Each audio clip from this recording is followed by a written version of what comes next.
मैंने रिसेंटली अपने चैनल में रेड गियर का एक गेम पैड का रिव्यू किया था। गेम पैड या फिर गेम कंट्रोलर जो भी आप बोलते हो, उसका रिव्यू किया था।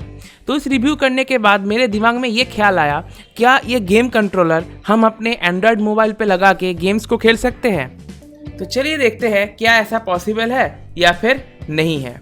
हेलो दोस्तों, मेरा नाम है सोमोजीत, आप देख रहे हैं कि सोमो यूट्यूब चैनल। चलिए दोस्तों, आज की इस वीडियो को शुरू करते हैं। तो दोस्तों, यहाँ पे अगर आप अपने एंड्रॉयड मोबाइल पे इस गेम पैड से गेम को खेलना चाहते हो तो इसके लिए उस पर्टिकुलर गेम पैड के अंदर डायरेक्ट इनपुट मोड का ऑप्शन होना चाहिए। जैसा कि मैंने आपको अपने पिछले रिव्यू में बताया था कि इस गेम पैड के ऊपर आपको डायरेक्ट इनपुट मोड देखने को मिलेगा। डायरेक्ट इनपुट मोड में भी दो मोड है, एक है एनालॉग मोड और दूसरा है डिजिटल मोड। अब एंड्रॉयड में गेम्स खेलने के लिए दोनों मोड ही काम कर सकता है। डायरेक्ट इनपुट मोड में जो एनालॉग मोड है और डिजिटल मोड है, दोनों मोड से ही आप एंड्रॉयड में गेमिंग कर सकते हो with the help of game pad. पर अगर आपका गेम पैड सिर्फ एक्स इनपुट मोड को सपोर्ट करता है तो यहाँ पे ऐसा पॉसिबल नहीं है। आप गेम पैड के जरिए अपने एंड्रॉयड मोबाइल फ़ोन पे गेमिंग नहीं कर सकते। तो चलिए देखते हैं सबसे पहले कैसे आपको डायरेक्ट इनपुट मोड में एंटर करना है। तो पर्टिकुलर इस गेम पैड के लिए आपको डायरेक्ट इनपुट मोड में जाने का एक ही ऑप्शन है, वो है कि होम बटन को कुछ टाइम के लिए प्रेस करके रखिए। अगर आप कुछ टाइम के लिए होम बटन को प्रेस करके रख दोगे, उसके बाद आप देख सकते हो कि जो एलईडी इंडिकेशन है वहाँ पे पहले वाला लाइट और तीसरा वाला लाइट जलेगा। ये लाइट्स इंडिकेट करता है कि आप डायरेक्ट इनपुट मोड की एनालॉग मोड में हो। अगर आप होम बटन को फिर से प्रेस करोगे तो आप चले जाओगे डायरेक्ट इनपुट मोड की डिजिटल मोड में। यहाँ पे क्या होगा कि पहले वाला एलईडी जलेगा और लास्ट वाला एलईडी जलेगा। ठीक है, आपको समझ में आ गया? तो यही बेसिकली रूल है एक गेम पैड को एंड्रॉयड मोबाइल के साथ काम करने का। अब जैसे कि यहाँ पे मेरे जो गेम पैड है इसके अंदर आपको देखने को मिलेगा डायरेक्ट इनपुट मोड, तो इसी की वजह से मैं इस गेम पैड से आराम से अपने एंड्रॉयड में गेमिंग कर सकता हूँ। तो ठीक है, आपको सब कुछ पता चल गया। अब चलिए गेम पैड से डायरेक्ट खेल के देख लेते हैं। तो खेलने के लिए आपको ऑब्वियसली चाहिए एक ओटीजी केबल। अब मैं यहाँ पे अपना बनाया हुआ ओटीजी केबल को यूज़ करने वाला हूँ। इस ओटीजी केबल के साथ आपको सिंपली गेम पैड को प्लग इन करना है। उसके बाद गेम पैड से आपको डायरेक्ट इनपुट मोड में जाना है और डायरेक्ट इनपुट मोड में जाने के बाद आप गेम्स को ओपन कीजिए और खेलना शुरू कर दीजिए। मैं यहाँ पे आपको दिखाने वाला हूँ एस्फाल्ट 8 और मॉडर्न कॉम्बैट 5। तो यहाँ पे एक चीज़ के बारे में मैं यहाँ पे फिर से बताना चाहूँगा कि अगर आपका गेम पैड सिर्फ और सिर्फ एक्स इनपुट मोड को सपोर्ट करता है तो ऐसा पॉसिबल नहीं है। आप अपने गेम पैड के ज़रिए एंड्रॉयड में गेमिंग नहीं कर सकते, जैसा कि आप एग्जाम्पल में देख सकते हो। यहाँ पे मैं जो गेम पैड है इसको एक्स इनपुट मोड में रखा हूँ और आप यहाँ पे देख सकते हो कि जो गेम्स है वो कंट्रोल नहीं हो रहा है। ठीक है, तो चलिए अब गेम को खेलते हैं। तो यहाँ पे आप देख सकते हो मैं यहाँ पे एस्फाल्ट 8 को बहुत ही आराम से कंट्रोल कर सकता हूँ इस गेम पैड के जरिए।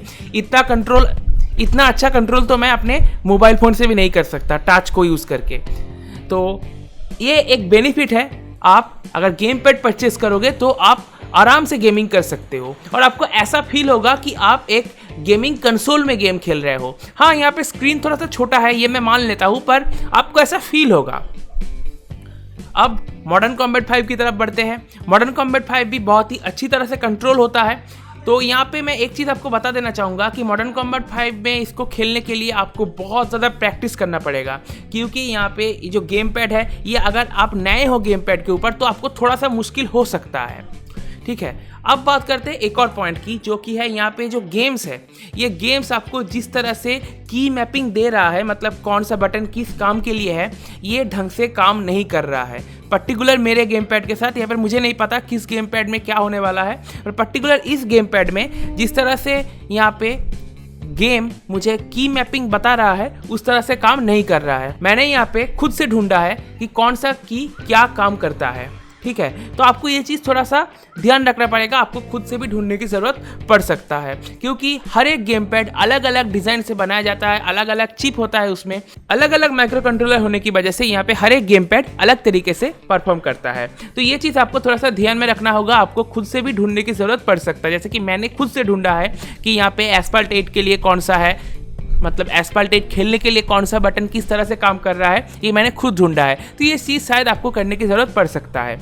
क्योंकि एंड्रॉयड मोबाइल यहाँ पे गेम पैड से गेम खेलने के लिए नहीं है। ठीक है, तो आप चाहो तो खेल सकते हो, बहुत ही आराम से खेल सकते हो, जैसे कि मैंने एस्फाल्ट 8 को खेला। अब मॉडर्न कॉम्बैट 5 के ऊपर मेरा उतना अच्छा एक्सपीरियंस नहीं है, तो इसीलिए मैं अच्छी तरह से कंट्रोल नहीं कर पा रहा हूँ। तो मुझे उम्मीद है कि आपको समझ में आ गया होगा कि कैसे आप एक गेम पैड को अपने स्मार्टफोन के साथ कनेक्ट कर सकते हो, किस कंडीशन में कनेक्ट कर सकते हो। तो ये चीज़ को ध्यान में रखते हुए अगर आप एक गेम पैड को परचेस करोगे तो मुझे लगता है आप सेफ साइड रहोगे। अगर आप अपने एंड्रॉयड में गेम खेलने के लिए गेम पैड को परचेस कर रहे हो तो मैं आपको रिकमेंड करूँगा कि आप एक ऐसा गेम पैड लीजिए जिसमें डायरेक्ट इनपुट मोड अवेलेबल हो, चाहे वो एनालॉग में हो चाहे वो डिजिटल में हो। यहाँ पे ये डायरेक्ट इनपुट मोड होना बहुत ही ज़्यादा ज़रूरत है, वरना आपका एंड्रॉयड फ़ोन उस गेम पैड को सपोर्ट नहीं करेगा। तो मैंने वीडियो के डिस्क्रिप्शन में कुछ गेम पैड का लिस्ट दे दिया है, आप जाइए, आप वहाँ से कोई भी गेम पैड चूज़ कर सकते हो। इन सारे गेम पैड के ऊपर आपको डायरेक्ट इनपुट मोड देखने को मिल जाएगा। तो इसी के साथ दोस्तों इस वीडियो को मैं समाप्त करता हूँ। देखने के लिए दोस्तों आपका बहुत बहुत धन्यवाद। अगर आपको दोस्तों वीडियो पसंद आए तो वीडियो को लाइक कर दीजिए, उसी के साथ साथ वीडियो को दोस्तों के साथ शेयर भी कर दीजिए। अगर आपका कोई भी सवाल रह गया हो तो मुझसे कमेंट सेक्शन में बेझिझक पूछ सकते हो, मैं उसका आपको जरूर रिप्लाई करूँगा। इसी के साथ दोस्तों इस वीडियो को मैं समाप्त करता हूँ। देखने के लिए दोस्तों आपका बहुत बहुत धन्यवाद। Good bye.